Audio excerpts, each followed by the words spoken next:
Welcome back dear students. आज हम पढ़ने वाले हैं जेके फ्लिप फ्लॉप के बारे में। और जो हमारा जेके फ्लिप फ्लॉप होता है ये दो इनपुट्स लेता है, जे एंड के, और इसके दो आउटपुट हैं क्यू एंड क्यू बार। इसे भी हम आरएस फ्लिप फ्लॉप यूज़ करके बना रहे हैं। तो यदि आपने आरएस फ्लिप फ्लॉप की वीडियो चेक नहीं की है then you must check the video on the playlist about RS flip flop. ठीक है। एंड हियर ऑल्सो हम ऑपरेशन को कंट्रोल करने के लिए we are using clock signal. ठीक। सो जो हमारा सर्किट है वो एक्टिव कब रहेगा, जब क्लॉक हाई जाएगी, एंड जब क्लॉक लो रहेगी तो ये डीएक्टिवेटेड रहेगा। तो हम शुरू करते हैं। इसमें हमने एक चीज़ जो यूज़ की है जो नई है हमारे लिए अभी तक, कि हमने 3 इनपुट नैंड गेट यूज़ किया है, जिसको हम एक इनपुट तो जे दे रहे हैं, दूसरा क्लॉक, और तीसरा इनपुट दे रहे हैं इस क्यू बार का फीडबैक। मतलब पिछला जो भी रिजल्ट आया हो जिसमें क्यू और क्यू बार की जो भी वैल्यूज़ थी उसमें से एक वैल्यू को हम इस पर क्या दे रहे हैं, फीडबैक के तौर पर दे रहे हैं। और वैसे ही के वाले केस में करंट के की वैल्यू, क्लॉक की वैल्यू और क्यू की पुरानी वाली वैल्यू, और इससे जब वापस ये एग्जीक्यूट होगा तो क्यू की नई वैल्यू मिलेगी हमें। ठीक है। तो हम इसको शुरू करके देखते हैं। उसके अलावा इसे कहते हैं फीडबैक कनेक्शन। और ये यूज़ क्यों किया जाता है, क्योंकि जो इनवैलिड स्टेट आ रहा था हमारे पास में पहले, उसको एलिमिनेट करने के लिए हम क्या यूज़ करते हैं, फीडबैक कनेक्शन। चलिए तो अब हम शुरू करते हैं। यहाँ पर देखिए जो हम इसकी ट्रूथ टेबल बनाएंगे उसमें इनिशियली ये काफ़ी मैंने लिख दिया है ताकि वीडियो थोड़ी लेंदी कम हो जाए, ज़्यादा लॉन्ग ना हो। तो क्लॉक जो है इसमें हमने ज़ीरो रखा है अभी वैल्यू। तो देखो क्लॉक की वैल्यू ज़ीरो और बाकियों की वैल्यू जो भी हो, अगर एंड गेट है ये नैंड गेट, एक भी ज़ीरो होता है तो ये मल्टीप्लाई होकर ज़ीरो और उसका कॉम्प्लीमेंट होके आर की वैल्यू क्या मिल जाएगी हमको, यहाँ पर ज़ीरो का कॉम्प्लीमेंट 1। और यहाँ पर भी क्लॉक ज़ीरो थी तो बाकियों का कोई मतलब नहीं, इसका कॉम्प्लीमेंट मतलब एस की वैल्यू भी 1। अब ये आर और एस क्या है, अपने आर एस फ्लिप फ्लॉप। और ये हमने पहले भी पढ़ा था, आर और एस जब 1 होते हैं तो लास्ट स्टेट होता है आउटपुट का। आप एक बार R S flip flop check करें ताकि आपको ये चीज़ें क्लियर रहें। मैं रिपीट नहीं कर रही हूँ यहाँ पर। ठीक है। चलिए अब दूसरा केस, क्योंकि अगर हमने देखा क्लॉक ज़ीरो है तो इन दोनों का तो फ़र्क ही नहीं पड़ा, इसलिए हमने यहाँ डोंट केयर लिखा है कि जे और के पे कुछ भी वैल्यू दें, बट यदि हमने क्लॉक ज़ीरो दिया हुआ है तो फिर आउटपुट हमको लास्ट स्टेट ही मिलना है। राइट। अब हम क्या कर रहे हैं, हम क्लॉक को हाई कर दे रहे हैं, क्योंकि अब हमें पता चल गया है ज़ीरो पर क्लॉक जो सर्किट है वो पिछले स्टेट में ही रहेगा। और यदि हमको लेटेस्ट इनपुट और आउटपुट पे काम करना है then we must give it a clock signal. Right. So यहाँ दिया हमने 1। अब जब 1 दिया तो इसको भी 1 मिला, इसे भी 1 मिला। अब किस वैल्यूज़ पे डिपेंड करेगा सर्किट, जे के की वैल्यू पर और क्यू बार और क्यू की वैल्यू पर। तो अब देखो जे और के दोनों में ज़ीरो ज़ीरो गए, अगेन वही कंडीशन आ गई, एक भी ज़ीरो हुआ मतलब पूरा मल्टीप्लाई ज़ीरो और आउटपुट 1, तो आर पर फिर से 1 मिलेगा। यहाँ भी ज़ीरो मिला तो एस भी 1 हो गया, और इसमें भी क्या मिल जाएगा हमें, लास्ट स्टेट। ठीक। तो हमने यही चीज़ यहाँ पर लिख दी है। नेक्स्ट अब हम क्या करने वाले हैं, अब हम वैल्यू ले रहे हैं जे और के की वैल्यू 0 और 1। तो अब क्या करें, हम यहाँ पे वैल्यूज पुट कर देते हैं। जे की वैल्यू जब 0 आई तो आर की वैल्यू कितनी हो गई, 0 का कॉम्प्लीमेंट मतलब 1। के की वैल्यू कितनी है, यहाँ पर 1 दे रखी है। तो अगर एक इनपुट 1 है, क्लॉक भी 1 है, तो अब किस पे डिपेंड करता है, ये क्यू पर, कि क्यू की क्या वैल्यू है। तो अगर क्यू की वैल्यू हम 2 हो सकती है, या तो 0 हो सकती है या फिर 1। अभी हमें नहीं पता कि पिछली वैल्यू क्यू की क्या थी, क्योंकि लास्ट स्टेट लिखा हुआ है। तो अगर हम माने कि क्यू की लास्ट वैल्यू थी 0, तो क्या होगा, अगर क्यू की लास्ट वैल्यू 0 थी तो ये सब क्या हो गया 0, और एस की वैल्यू कितनी हो गई 1। अब आर और एस दोनों 1 है, इसका मतलब क्या होगा, इसका मतलब होगा कि क्यू पे क्या मिलना चाहिए, लास्ट स्टेट। और लास्ट स्टेट अभी हम क्या मान के चले थे, क्यू मतलब 0, तो 0 हमारा लास्ट स्टेट था, और अभी कह रहे हैं कि फिर से लास्ट स्टेट ही मिलना है। तो हम क्या कह देंगे कि इस वाले का आउटपुट क्या आएगा, क्यू इक्वल टू 0। अब ये किस केस में था, जब हम क्यू को 0 मानकर चले थे। क्यों मानकर चले, क्योंकि क्यू फीडबैक में आ रहा है, इसलिए हमने माना कि 0 होगा, पर ज़रूरी नहीं है कि 0 ही हो। तो हम अब क्या मान लें, लेट Q इक्वल्स टू 1। यदि अगर ये 1 होता तब क्या होता, तो देखो K 1 था, क्लॉक भी अपनी 1 है और Q भी अब हमने क्या ले लिया 1, तीनों 1 हो गए। तो तीनों 1 मतलब मल्टीप्लाई 1 और इसका आउटपुट 0। तो 0 किस में जाएगा, यहाँ से S में। तो S की वैल्यू क्या हो गई 0। अब एक भी 0 हुआ तो इसका कॉम्प्लीमेंट कितना हो जाएगा 1। इसका मतलब Q बार पे क्या आ गया 1। और किसी का भी कॉम्प्लीमेंट यदि 1 हो मतलब उसकी खुद एक्चुअल वेरिएबल की वैल्यू कितनी है 0।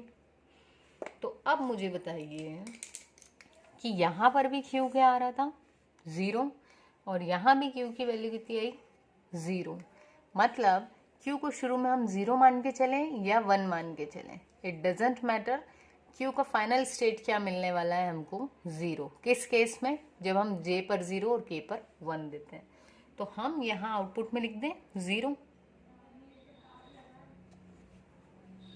यदि आपको ये क्लियर नहीं हुआ हो तो वीडियो को थोड़ा सा बैकवर्ड ले लें और फिर से इसको देखें, चीज़ क्लियर हो जाएगी, काफ़ी इजी है। चलिए अब हमारा सेकंड स्टेप, क्लॉक को तो यही रहने दो, J को कर दिया 1 और K को क्या कर दूँ 0। अब हम देखें क्या होगा। अब तो मैं पेपर को फोल्ड कर लेती हूँ।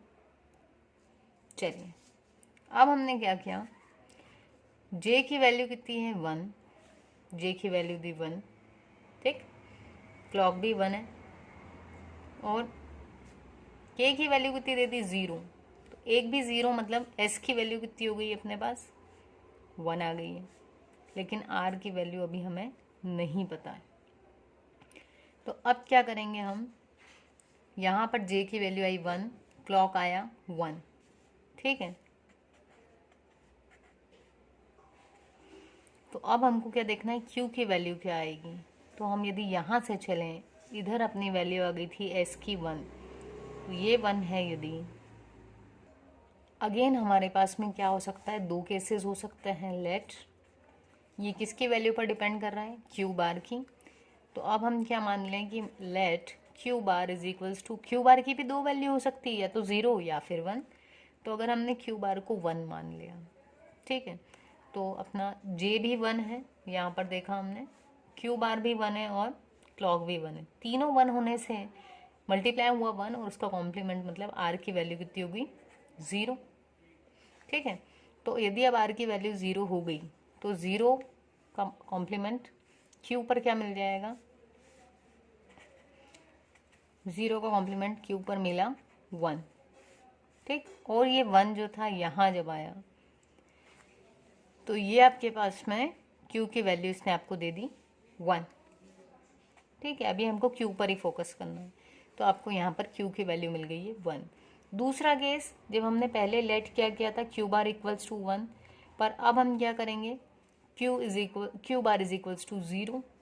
तो अब देखो S तो आपका फिक्स था क्योंकि K की वैल्यू 0 है, तो 0 मतलब S पर 1 तो आना ही है, ठीक है।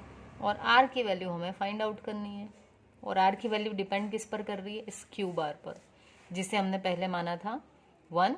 अब हम क्या मान रहे हैं, let Q bar is equals to 0, ठीक है। अभी हमने जब 1 माना था तब Q की वैल्यू ये निकली थी, अब देखते हैं क्या निकल रही है।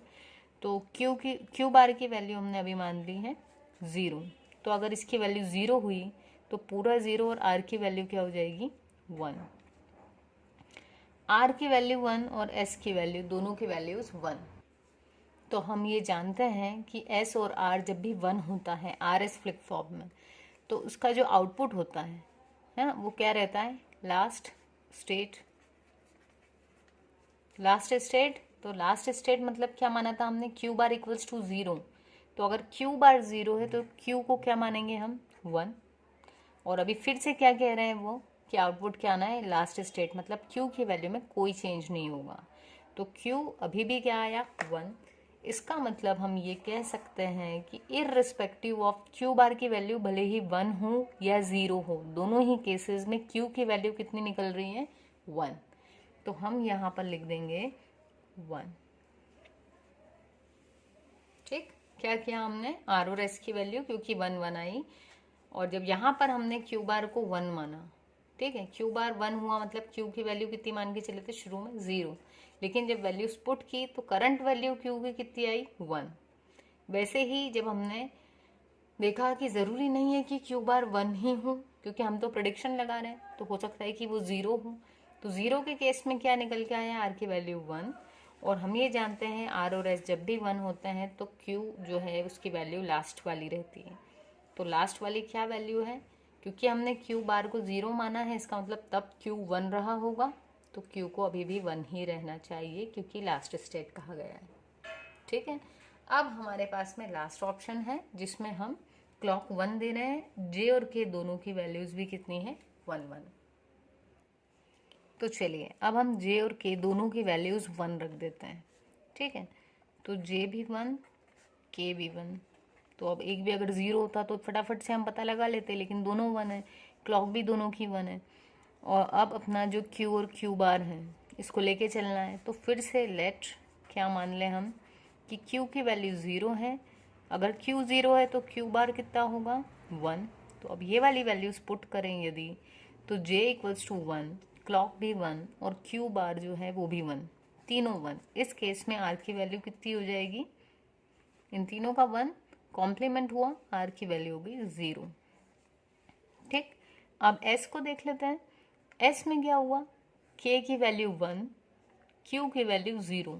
अब 0 का कॉम्प्लीमेंट 1, तो s की वैल्यू जो थी वो कितनी हो गई 1। तो ऐसे केस में जब s की वैल्यू 1 हो और r की वैल्यू 0 हो तब क्या होता है, आउटपुट में हमें क्या मिलता है RS फ्लिप फ्लॉप में, क्योंकि सेट s का मतलब होता है सेट। ठीक है, और सेट यानी 1, तो q क्या मिलता है आपको 1। ठीक है, फिर से कह रही हूँ यदि इसमें कोई डाउट हो तो RS फ्लिप फ्लॉप जरूर देख लें एक बार। तो यहाँ q की वैल्यू क्या मिली 1, ये प्रेजेंट आउटपुट है। लेके क्या चले थे हम, क्यू की वैल्यू 0 मानकर चले थे, उसका आउटकम ये आया। मतलब यदि क्यू पहले 0 था तो अब 1 हो गया, बट क्योंकि हमने माना था, अज्यूम किया था, तो ज़रूरी नहीं कि 0 ही हो सकता है 1 भी रहा हो। तो अब हम जे और के की 1 वाली वैल्यू के लिए मानेंगे कि क्यू की वैल्यू 1 थी। यदि क्यू 1 था तो क्यू बार कितना होगा 0। ठीक है, अगर ये 0 है तो अब वैल्यूज पुट करें, तो r की कितनी आ रही है, r के लिए हमने j लिया, q बार लिया। j 1 है, q बार 0 है, तो एक भी 0 मतलब 0 और r की वैल्यू हो गई 1। अब s को देखें, s के केस में क्या हो रहा है, ये क्लॉक तो हाई है ही सभी दोनों के लिए, k की वैल्यू भी 1 है और q की वैल्यू कितनी है, ये भी 1। तो तीनों 1 मतलब 1 और उसका कॉम्प्लीमेंट मतलब 0। तो यदि ऐसा होता है RS फ्लिप फ्लॉप में तो R का मतलब होता है रीसेट। जब ये 1 होता है तो आउटपुट पे क्या मिलता है हमको 0। मतलब ठीक है, मतलब अगर मैंने लास्ट वैल्यू 0 मानी थी तो प्रेजेंट में 1 आएगी, और यदि लास्ट वैल्यू 1 मानी थी तो प्रेजेंट में 0 मिलेगी। मतलब जो भी पिछली वैल्यू थी उसका कॉम्प्लीमेंट अभी मिलेगा। तो इस कंडीशन को कहते हैं, ये जो सिचुएशन है इसको बोलते हैं टॉगल। ठीक है, सो ये है टॉगल। टॉगल के केस में जो भी आपकी क्यू की प्रीवियस वैल्यू होगी वो उससे कॉम्प्लीमेंट हो जाएगी। अगर 0 थी तो 1 और 1 थी तो 0, तो हम यहाँ लिख देंगे टॉगल कंडीशन।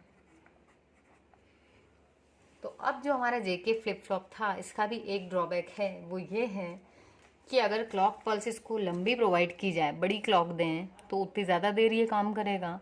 तो बाकी केसेस में तो ठीक है, बट टॉगल के केस में अगर कंटिन्यूसली इसको पावर मिला तो ये क्विकली टॉगल करेगा। मतलब अगर लास्ट वैल्यू 0 थी तो क्लॉक मिली हुई है तो 1 कर लेगा, फिर क्लॉक चल ही रही है तो फिर 0। तो इस कंडीशन को बोलते हैं रेस अराउंड प्रॉब्लम। ठीक है, so this was JK flip flop. I hope आपको समझ में आया होगा। यदि समझ में आया हो तो एक सब्सक्राइब ज़रूर बनता है एंड एक शेयर भी बनता है। ठीक है, चलिए उम्मीद करती हूँ आप ज़रूर सब्सक्राइब करेंगे एंड लाइक भी करेंगे। Thank you.